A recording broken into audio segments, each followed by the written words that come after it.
This is not a perfect productive day. It's what I actually do when I don't feel like doing anything.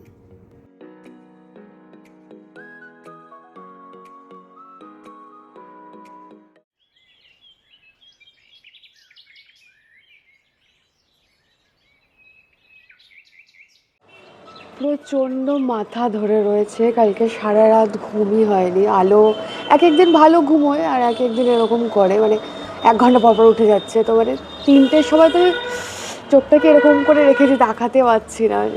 এখনও উঠে আছেন, বালিশ দিয়ে আমি ঘিরে জাস্ট কোনোভাবে ব্রাশ করেছি, একটু জিমে গেছে। আমি এখন কিছু পড়তেও বসে না, কিছু করিনি, একটু চা খাবো, নাহলে মাথাটা না জাস্ট ছাড়ছে না, মানে প্রচণ্ড মাথাটা ভারী হয়ে রয়েছে। আর দেরি করে উঠলে না, মানে দেরি করে যদি উঠিনি, মানে সকালটা ঘেটে গেছে, বুঝতেই পারছো। তাহলে না কীভাবে দিনটা এগোবো কিচ্ছু বুঝতে পারি না, দিনটা পুরো যেন মনে হয় ঘেটে গেছে, এরকম ফিল হয়। মানে কোথা থেকে শুরু করবো সেটাই বুঝতে পারি না, কারণ অনেকটা দেরি হয়ে গেছে। এরপর আবার আলোর ব্রেকফাস্ট বানাতে হবে, তারপর আর ঠিক হয়ে ওঠে না। ওরকম মাঝে মাঝে গ্যাপ দিয়ে দিয়ে উঠলে দেখবে ঠিকভাবে আবার সেই পড়ায় কনসেন্ট্রেট করা যায় না। দেখা যাক কী করতে পারি আজকে। এই দুষ্টু মেয়ে, ঘুমাসনি কেন তুই? হ্যাঁ, ঘুমাসনি কেন? কি রে দুষ্টু, দুষ্টু সকাল সকালকার খেলা।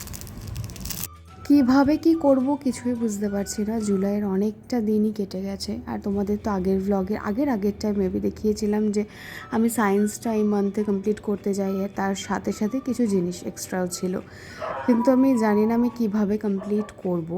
আর তার মধ্যে এক একটা দিন এমন যাচ্ছে যে আমি সকালে উঠতেই পারছি না। সকালে না উঠলে যে পড়াটা একদমই ভালো করে হয় না সেটা তো বলে দেওয়ার কোনো প্রয়োজনই নেই, কারণ সকালে অনেকটা সময় আমি একটু পাই। অনেকটা নয়, ওই 1-1.5 ঘন্টা আমি সকালে ম্যানেজ করে নিতে পারি, কিন্তু যদি দেরি করে উঠি তো সেই সময়টাও আমি পাই না। আর আজকে তো মহারানীর জন্য বেশ অনেকটাই দেরি হয়ে গেছে, কিন্তু দেরি হলেও আমি না খুবই মানে তাড়াহুড়ো করে কিছু কাজ করতে পারি না, মানে এটা আমার নেচারের একদম বাইরে। আর সকালে এত মাথাটা ধরেছিল, তাই মনে হলো যে দেরি হয়েছে যখন আরেকটু দেরি হোক, কিন্তু কাজটা যেন ঠিকভাবে হয়। তাই 1 কাপ চা নিয়ে খুব স্লোভাবেই আজকে সকালটাও শুরু করছি। আমার সত্যি কথা বলতে ব্যস্ত সকালের থেকে শান্ত সকাল বেশি পছন্দের।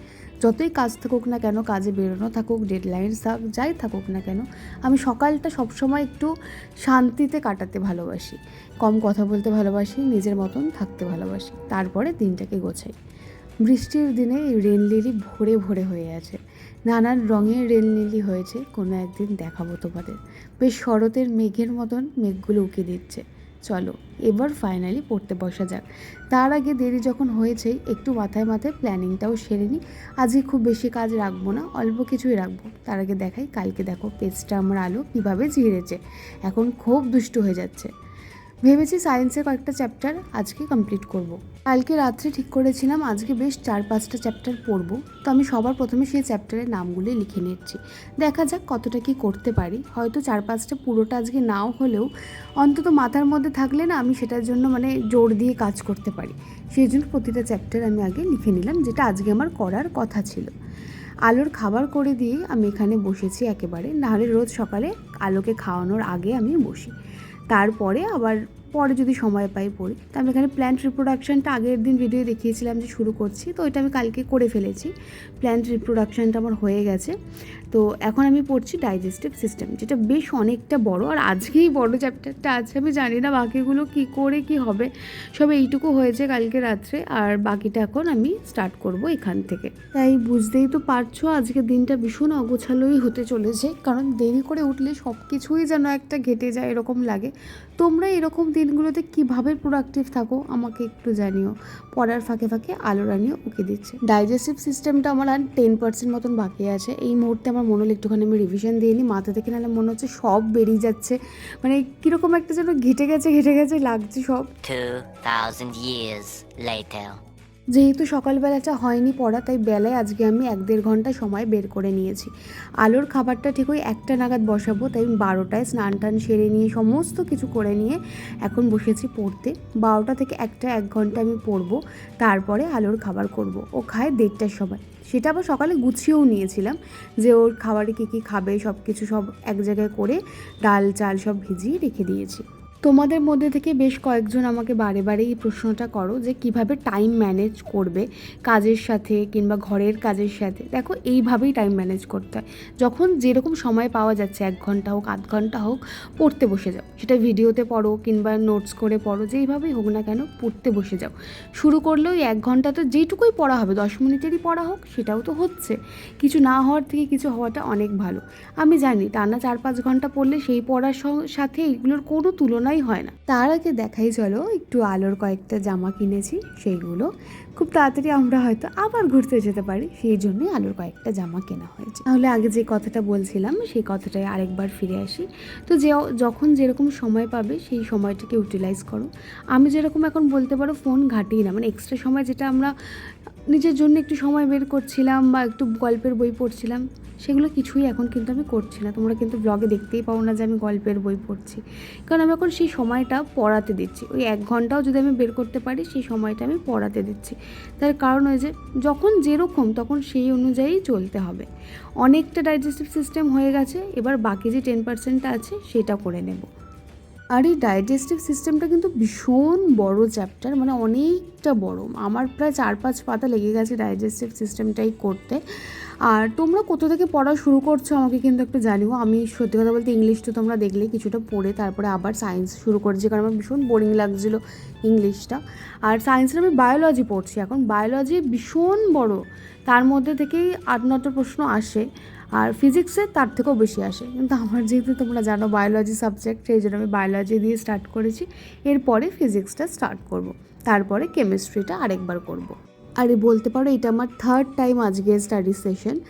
এটা আমি সন্ধ্যের ওই 7টা থেকে 9টা, এই 2 ঘন্টা আমি পড়ি টানা। এই 2 ঘন্টার মধ্যে চেষ্টা করি সারাদিন যেইটুকু পড়া হয়েছে সেটাকেও রিভিশন দেওয়ার। আর যদি এই সময়টা না করতে পারি তাহলে আলোর ঘুমিয়ে যাওয়ার পরে 10-15 মিনিট কি আধা ঘন্টা ম্যাক্সিমাম সময় লাগে একটা কুইক রিভিশন আমি দিয়ে নিই। তাহলে ওই মেরে কেটে দাঁড়ালো 4 ঘন্টা মতন আমি সময় পাই সারা দিনে পড়ার জন্য। সেটাও কিন্তু টানা নয়, বিভিন্ন ভাগে ভাগে। একদম সকালে 1 ঘন্টা, বেলায় 1 ঘন্টা, আর বিকেলবেলায় 2 ঘন্টা। তবে চেষ্টা করে যাচ্ছি 4 ঘন্টাকে যেন আমি 6 থেকে 7 ঘন্টা করতে পারি। যে কোনো পরীক্ষার জন্য 6 থেকে 7 ঘন্টা পড়লে কিন্তু সেই পড়াটা খুব ভালো হয়। দেখো, চেষ্টা করেছি বলেই কিন্তু আজকে 2টো চ্যাপ্টার আমার হয়েও গেল। এরপরে আমি সার্কুলেটারিটাও আজকে চেষ্টা করব যতটা হয় করে নেওয়ার, রাত্রিবেলা সেটা আলোর ঘুমিয়ে যাওয়ার পরে। এখন যাব রান্নাঘরে, কিছু কাজ আছে। আজকে রিটুকে বলেছি রাতে স্যালাড করে দেবো, তাই সন্ধেবেলায় পড়তে বসার আগে ওই 6টা থেকে 7টা তখন আমি সবজিগুলো সব কেটে রেখে দিয়েছিলাম।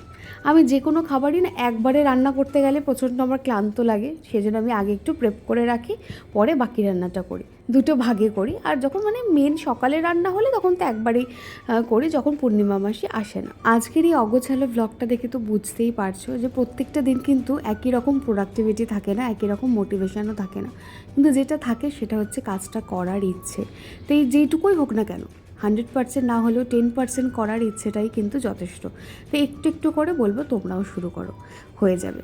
মোটামুটি সব কিছুই হয়ে গেছে, এবার শুধু এটাকে মিক্সড করে দেবো। এইটা করতে আমার 30 মিনিট মতো লাগলো। তাই রাতের ডিনারটা আমি 9:30 আজকে খাচ্ছি। রোজ তো 9টায় খাই, রাতে আমি দুধ মুসলি খাই, তোমরা তো সবাই জানোই। তো সেটাই আজকে খাবো। নতুন প্যাকেটও আজকে খুলতে হবে। আগেরটা যেটা এনেছিল খুবই বাজে খেতে ছিল, ওটা শেষ হয়ে গেছে, কোনোভাবে আমি শেষ করেছি। এখন এটা ঢেকে রেখে দেবো, কারণ টিটু আবার এত তাড়াতাড়ি খায় না। তবে আমি জবের থেকে তাড়াতাড়ি খাওয়া শুরু করেছি, আমি দেখেছি আমার অনেকটা ওয়েট লস হয়েছে এবং অনেকটা হেলদি লাগে সকালবেলায়। আজকে তবে আসি, দেখা হচ্ছে আবার কালকে একটা অন্য ভিডিও। বাই।